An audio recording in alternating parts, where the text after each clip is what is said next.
আসসালামু আলাইকুম। সবাই কেমন আছেন? আশা রাখি আল্লাহর রহমতে সবাই ভালো আছেন।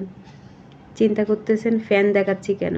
ফ্যান দেখাবার কারণ হচ্ছে এত বাতাস হচ্ছে, ঘুম থেকে উঠে হাতে ব্রাশ দেখতে পাচ্ছেন। দেখি যে প্রচণ্ড বাতাস হচ্ছে, বৃষ্টি আসবে, অন্ধকার হয়ে যাচ্ছে। পরে আপনাদেরকে এজন্যই ফ্যানটা দেখালাম। না চালিয়ে ফ্যান ঘুরতেছে বাতাসের কারণে। আর দেখেছেন কি বাতাস হচ্ছে, পরে ভয় লাগে উঠছে যে সেদিনই তো ঝড় গেল, বৃষ্টি গেল, এত বাতাস হলো, গাছের ডালপালা ভেঙে পড়লো, পাতা সব ঝরে পড়লো, আজকে আবার কিসের ঝড় আসতেছে। সেদিনের ঝড়ে তো এমনি ভয় পেলাম, নিজে চার দেয়ালের মাঝে বন্দি থেকেও এত ভয় পেলাম, আর যারা গ্রামে ছিল তাদের যে কী অবস্থা হলো সেটাই আমি চিন্তা করলাম সেদিন। আর আল্লাহর কাছে শুধু দোয়া করলাম যে আল্লাহ ওনাদেরকে রক্ষা করেন। আর এই তো চাটা বসিয়ে দিলাম, ব্রাশ করে বারান্দা থেকে কাপড় নিয়ে আসলাম। সেটা আর আপনাদের সাথে শেয়ার করে নেই যে এত বাতাস হচ্ছে তো কাপড় বারান্দায় সব পড়ে যাচ্ছে। পরে নিয়ে আসলাম, এনে তারপরে এই তো দেখেন এখনও বাতাসে শো শো শো শো করতেছে। তারপরে চা হয়ে গেছে একবার, আবার দিলাম। এখন চাটা রেডি করব, চাটা রেডি করে নাস্তা করব। কেউ ঘুম থেকে উঠেনি, কেউ বলতে আমি আর বাসায় মেয়ে আছে আর ওর বাবা আর আমার ছেলে একটু কাজে একটু এক জায়গায় গিয়েছে 2-3 দিনের জন্য। তো এখন আমি আর মেয়ে বাসায়। তো এই জন্য আমি উঠে গেছি সকালবেলা, আর অন্ধকার হয়ে গেছে দেখে তাড়াতাড়ি দৌড় মারি উঠে আসলাম যে কী ব্যাপার, ঝড় বৃষ্টি আসতেছে মনে হয়। বারান্দাতে অনেক কাপড় রাত্রে, আর বারান্দা থেকে কাপড় আনিনি। চিন্তা করলাম ঝড় বৃষ্টিতে হয়ে চলে গেছে, আর কাপড় কি আনবো, এই জন্য রেখে দিয়েছিলাম। আর এই তো রাত্রে যেগুলো ধুয়ে রেখেছি সেগুলো শুকিয়ে গেছে, সেগুলো এখন জায়গায় জায়গায় গুছিয়ে রাখতেছি। তো ঘুম থেকে উঠে ফ্রেশ হয়ে আগে এগুলো গুছিয়ে রাখি। আর আজকে ঝড় বৃষ্টি দেখে দৌড় মারে সব কিছু জানলা টানা আটকালাম, বারান্দায় কাপড় আনলাম, আবার আপনাদের সাথে একটু শেয়ার করলাম। আর এই তো দুধটা নিয়ে নিব, এখন চাটা রেডি করব। আর নাস্তা বলতে আজকে শুধু এখানে পাউরুটি আর চা আর কলা, কারণ রাত্রে তো রুটি খাওয়া হয়, এজন্য আর সকালবেলা রুটি খেতে ইচ্ছে করে না। দুবেলা রুটি খাবো, এই জন্য সকালবেলা পাউরুটি দিয়ে চালিয়ে দিই। একটা কলা, 2 পিস পাউরুটি বা 1 পিস পাউরুটি, চা হলে আমার হয়ে যায়। আবার তো 12টার সময় চা নাস্তা একটু করবোই, যেটা দিয়ে খাই, বিস্কিট খাই বা একটু পিঠা টিঠা বানালে সেগুলো দিয়ে খাই, যাই খাই। 12টার সময় তো আরেকবার নাস্তা করা হয়। আর এটা হচ্ছে আমার সুগার ফ্রি, আমি সুগার ফ্রিটা খেতে খুব মানে এটা খেলে আমার কাছে ভালো লাগে, অন্যগুলা সুগার ফ্রি খাই না। আর হচ্ছে এই তো চাটা রেডি করে নিচ্ছি। চিনি তো একদম খাই না, অত মিষ্টি জাতীয় কোনো কিছু খেলাম তখন।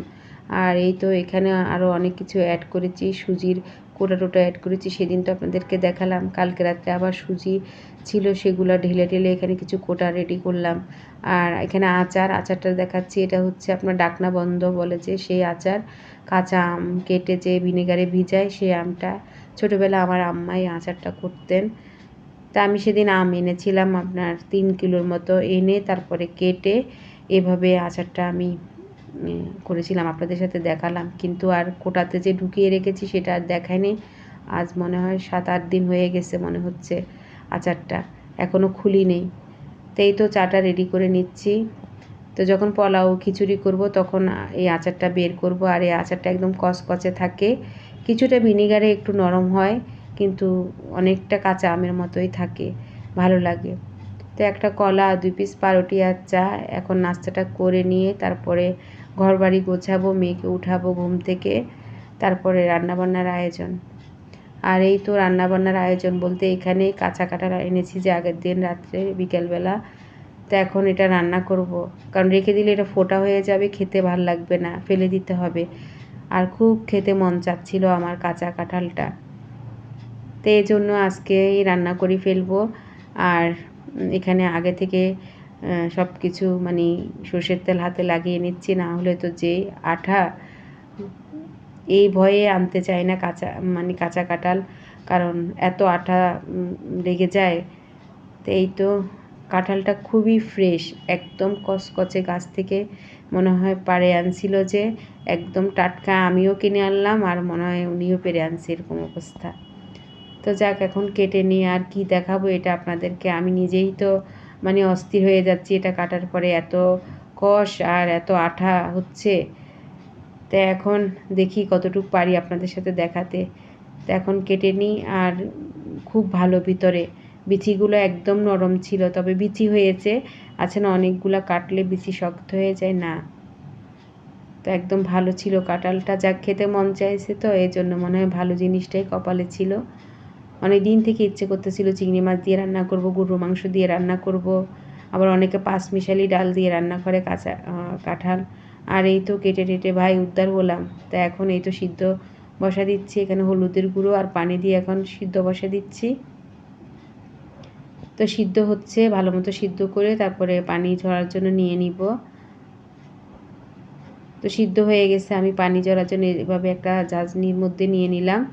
আর ফ্রিজ থেকে চিংড়ি মাছও বের করে ভিজিয়ে দিয়েছি। তো সব কেটে টেটে রেডি করে নিচ্ছি, এখন রান্না বসাবো। এখানে পেঁয়াজ, আলু, চিংড়ি মাছ দুভাবে নিয়েছি, একভাবে ভাজি করব আর কিছুটা দিয়ে তো কাঁচা কাঁঠাল দিয়ে রান্না করব। তো এখানে পেঁয়াজ বড় দেখে একটা নিয়েছি। আর আমি যেভাবে কাঁচা কাঁঠাল রান্না করি চিংড়ি মাছ দিয়ে, সেভাবে আপনাদের সাথে দেখালাম। এক একজনে এক এক রকম করে রান্না করে, অনেকে আছে প্রেশার কুকারে রান্না করে, সিদ্ধ হতে চায় না দেখে। তবে আমি প্রেশার কুকারে রাঁধছি না, আমি ডাইরেক্ট এই তো কড়াইতেই রান্না করতেছি। আর এই তো এখানে পেঁয়াজ চিংড়ি মাছ ভেজে নিলাম, আলু দিলাম, একটা আলু দিয়েছি।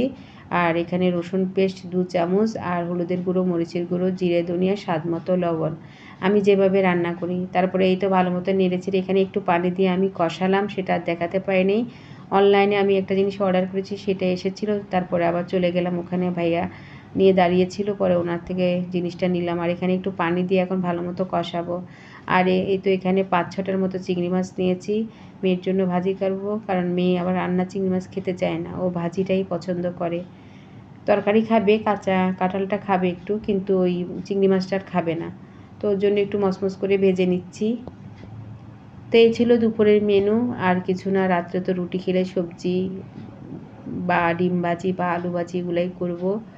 তো এই তো পাশের চুলায় হচ্ছে, আর এই তো অনেকটা কষানো হয়ে গেছে, দেখেন খুবই সুন্দর কালার হয়েছে। তো এখনও তো কাঁঠাল দিইনি, কাঁঠালটা দিয়ে ভালো মতো তারপরে এটা রান্না করব। আর এই তো কাঁঠালও দিয়ে দিচ্ছি। তো অর্ধেকটা রান্না করতেছি আর অর্ধেক রেখে দিচ্ছি, দেখি গরুর মাংস দিয়ে রান্না করব। যদি রান্না করে আপনাদের সাথে আবার দেখাবো গরুর মাংস দিয়ে আমি কিভাবে রান্না করি। আর বাসায় কেউ নেই, এই জন্যই আমি একা খাবো, মেয়ে খাবে, বেশি রানলে আবার ভাল লাগবে না। ভালো জিনিস অল্প খেতেই ভালো লাগে। তো কাঁচা কাঁঠাল অনেকের কাছে কেমন লাগে যায় না, আমার কাছে তো দুর্দান্ত লাগে।